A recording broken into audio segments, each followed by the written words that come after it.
Hello everyone, welcome again on the learning platform of Super Diamond Knowledge. I also welcome you all guys in the series of summarizing NCERT English textbook of 10th class. And in our today's video we are going to discuss another important poem. And the name of this very poem is Amanda. And this poem has been written by Robin Klein. So without any further delay, let's start our today's video. And the topic is the poem Amanda written by Robin Klein. Let me first tell you about what this poem is. सबसे पहले हम ये पता करते हैं कि ये poem किस बारे में है. ये पोइम है गाइस एक लड़की के बारे में जिसका नाम अमांडा होता है और जिसके ऊपर बहुत सारे रेस्ट्रिक्शंस यानी कि बहुत सारे प्रतिबंध उसके ऊपर लगाए जाते हैं. और जो इस कविता में दिखाया गया है उसके ऊपर कैसे प्रतिबंध लगाए गए हैं और वो कैसे फील करती है, कैसे वो रिएक्ट करती है, वो दिखाने का तरीका बड़ा ही इंटरेस्टिंग है. In this poem it has been shown that every child feels that he or she is controlled and instructed not to do one or another thing. यानी कि बच्चे ये महसूस करते हैं कि उनके ऊपर कंट्रोल किया जा रहा है कि वो ये ना करें, वो ये ना करें. एक प्रकार से उनको ऐसा लगता है that their freedom is being curtailed. उनको ऐसा लगता है कि जो उनकी आज़ादी है उनसे वो छीन ली गई है. In this poem, the poet Robin Klein expresses the views of a small girl, Amanda, about liberty in life. How does the girl react to all these restrictions is very interesting. So let's start reading this poem. Let's read this poem line by line. The first paragraph. Look guys, what the first paragraph says. Don't bite your nails, Amanda. अपने nails मत काटो, यानी कि bite मत करो, उनको मत कुतरो. Bite होता है निबल करना, नहीं कुतरना. Don't bite your nails Amanda. Don't hunch. Hunch होता है उचका के, यानी कि दुबका के, यानी कि दुबक के. योर शोल्डर्स, यानी कि अपने जो शोल्डर्स हैं उनको दुबका के मत बैठो Amanda. Stop the slouching. Slouching होता है दुबक के बैठना. And sit up straight Amanda. Amanda को बोला जाता है, उसके ऊपर रेस्ट्रिक्शंस लगाए जाते हैं कि वो अपने नेल्स को ना काटे, अपने जो कंधे हैं उनको उचका के ना बैठे, वो दुबक के ना बैठे, वो बिल्कुल sit up straight. She is instructed to sit up straight. इनकी उसको बिल्कुल सीधे बैठने के लिए बोला जाता है. फर्स्ट पैराग्राफ में गाइस ये सभी उस प्रतिबंध उसके ऊपर लगाए जाते हैं. Let's see the next lines of this poem. अगली लाइनें देखिए. There is a language emerald sea. Language होता है बड़ा ही शांत, पीसफुल, जिसको हम बोलते हैं.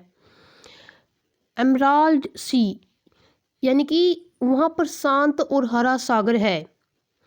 Where the sole inhabitant is me. Sole होता है अकेला, इनहेबिटेंट होता है रहने वाला यानी कि निवासी. Is a mermaid. मरमेड होता है गाइज जलपरी. अ water fairy. Drifting blissfully. Drifting blissfully होता है शांत रूप से धीरे धीरे चलने वाली, यानी कि जो एक शांत समुद्र में उसको दिखाया गया है जिसके अंदर there is a language emerald sea where the sole inhabitant is me a mermaid drifting blissfully. शांत और हरे सागर में जहाँ पर वो अकेली है और शांत रूप से वो धीरे धीरे चलने वाली जलपरी है, ऐसी वो कंपैरिजन कर रही है. नेक्स्ट है गाइज इसकी लाइन देखिए. Did you finish your homework Amanda. क्या तुमने अपना होमवर्क फिनिश कर लिया है Amanda.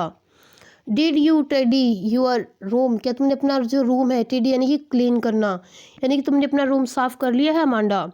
I thought I told you to clean your shoes. मैंने सोचा कि मैंने तुमको बोल दिया था कि तुम अपने जूते साफ़ कर लो अमांडा. यानी कि इस पोएम में अमांडा को कुछ ना कुछ करने के लिए बोला जाता है, बार बार उसको काम करने के लिए बोला जाता है, उसके ऊपर रेस्ट्रिक्शंस लगाए जाते हैं. आई एम एन ऑर्फन. ऑर्फन होता है अनाथ, यानी कि जिसके माँ बाप ना हो. I am an orphan roaming the street. Roaming होता है इधर उधर घूमना, वेंडरिंग करना. I pattern soft dust with my hushed bare feet. Hushed होता है शांत, बेयर फीट होता है यानी कि नंगे पाँव, यानी कि बिना जूते चप्पल के. The silence is golden, the freedom is sweet. अब वो सोचती काश मैं एक अनाथ लड़की होती, मैं एक अनाथ लड़की हूँ जो गलियों में घूम रही हूँ, wandering lonely in the streets, और मैं खामोशी से अपने नंगे पाँव से जो नरम धूल है उसके ऊपर नमूने बनाती हूँ, यानी कि पैरों के निशान बनाती हूँ। जो खामोशी है, जो साइलेंस है वो सुनहरी है, और जो आज़ादी है वो उसके लिए स्वीट है, यानी कि मधुर है, मीठी है। नेक्स्ट लाइन देखिए गाइस इसकी, डोंट ईट दैट चॉकलेट, ये चॉकलेट मत खाओ Amanda, remember your acne, acne होता है जो स्किन के ऊपर पिंपल्स हो जाते हैं। Will you please look at me, क्या तुम मेरी तरफ देखोगे, when I am speaking to you, जब मैं तुमसे बात कर रहा हूँ। अमांडा, यानी कि बार बार उसके ऊपर रोक टोक की जाती है, चॉकलेट मत खाओ, मुहांसों को याद रखो कि चॉकलेट खाने से तुम्हारे फेस के ऊपर एक्नेस यानी कि जो पिंपल्स हो जाएंगे, क्या तुम मेरी तरफ देखोगी, मैं तुम्हारे बात कर रहा हूँ अमांडा। नेक्स्ट लाइन्स देखिए गाइस इस पोइम की, आई एम रेपुंजल, रेपुंजल होता है गाइस एक प्रकार से वो कंपैरिजन करती है, काश मैं रेपुंजल होती, I have not a care, मुझे चिंता नहीं होती, life in a tower is tranquil, tranquil होता है जो इनकी बहुत पीसफुल हो, जो शांत हो, एंड रेयर, और जो बड़ी ही दुर्लभ हो, रेयर होता है जो आसानी से ना मिले। I will certainly never let down my bright hair, मैं कभी भी अपने जो चमकीले बाल हैं वो कभी भी ढीले नहीं करूँगी। यानी कि जो रेपुंजल होती है वो एक बिल्कुल किसी चीज़ की केयर नहीं करती, और वो जो टावर में उसका जो जीवन है वो बड़ा ही शांत और दुर्लभ है, और कभी भी वो अपने चमकीले बाल ढीले नहीं करेगी।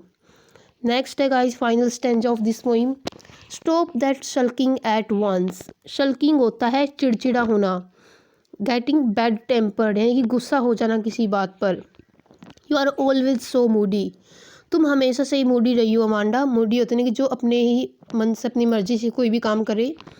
Any one would think that I nagged at you, nagged होता है झगड़ा करना, कि कोई भी सोचेगा कि मैंने तुम्हारे साथ झगड़ा किया है। अमांडा ऐसे चिड़चिड़ा होना बंद कर दो, इसमें ये बोला गया है कि तुम हमेशा से ही मूडी रही हो, यानी कि अपनी मर्जी से काम करने वाली हो, और कोई भी ये सब देख के यही सोचेगा कि मैंने तुमसे झगड़ा किया है Amanda. So guys, this was the poem, and this poem has been written by Robin Klein.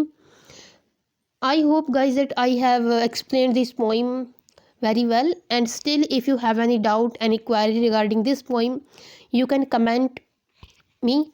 So this was our today's video. Let's meet in our next video. Bye bye, have a nice day, thanks for watching the video, and if you like the video, don't forget to like and share. Also subscribe our YouTube channel. Bye bye, have a nice day, thanks for watching the video.